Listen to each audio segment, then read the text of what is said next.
আসসালামু আলাইকুম। স্বাগত জানাচ্ছি ইতিহাস ভুবন চ্যানেলের আরেকটি নতুন ভিডিওতে। আজ আমরা জানবো সিলেট বিভাগের ইতিহাস, এই অঞ্চলের রহস্যময় ঐতিহ্য, বর্ণাঢ্য সংস্কৃতি এবং অসাধারণ আকর্ষণীয় স্থানগুলো। চলুন শুরু করি। সিলেট বিভাগ বাংলাদেশের উত্তর পূর্ব প্রান্তে অবস্থিত। এটি একটি প্রাচীন ও ঐতিহ্যবাহী অঞ্চল। 4টি জেলা নিয়ে গঠিত এই বিভাগ সিলেট, মৌলভীবাজার, হবিগঞ্জ এবং সুনামগঞ্জ। এলাকাটি পরিচিত তার সুন্দর চা বাগান, পাহাড়ি নদী এবং প্রচুর প্রবাসী মানুষের জন্য। সিলেট নামটি এসেছে শ্রীহট্ট শব্দ থেকে। এটি একটি প্রাচীন বৌদ্ধ রাজ্য হিসেবে পরিচিতি ছিল। পরবর্তীতে এখানে হিন্দু ধর্মের প্রসার ঘটে এবং সুলতানি আমলে ইসলাম প্রচার শুরু হয়। শাহজালালের আগমন, ইসলামের বিস্তারে সিলেটের অবদান অনস্বীকার্য।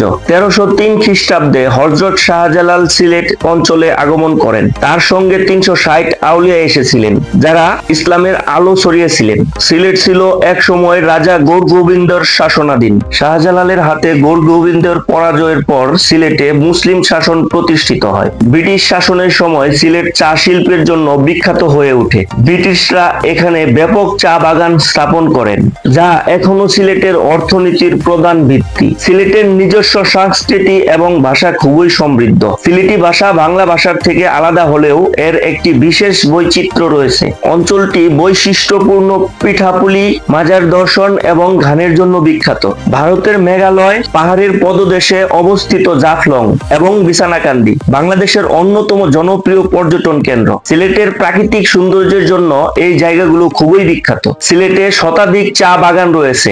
এর মধ্যে মালনীছড়া চা বাগান বাংলাদেশের সবচেয়ে পুরনো চা বাগান। টাঙ্গুয়ার হাওর, সুনামগঞ্জ জেলার এই হাওরটি শুধু সিলেট নয়, বরং পুরো দেশের একটি বিখ্যাত পর্যটন কেন্দ্র। বর্ষায় এর সৌন্দর্য দেখে মুগ্ধ হবেন। সিলেট হলো বাংলাদেশের প্রবাসীদের রাজধানী। যুক্তরাজ্য সিলেটিদের একটি বিশাল কমিউনিটি রয়েছে, যারা দেশের অর্থনীতিতে বড় অবদান রাখেন। সিলেট বিভাগ শুধু ঐতিহাসিক স্থানই নয়, এটি এক অনন্য সংস্কৃতি এবং প্রাকৃতিক সৌন্দর্যের লীলাভূমি। এটি আমাদের গর্ব এবং প্রেরণার স্থান।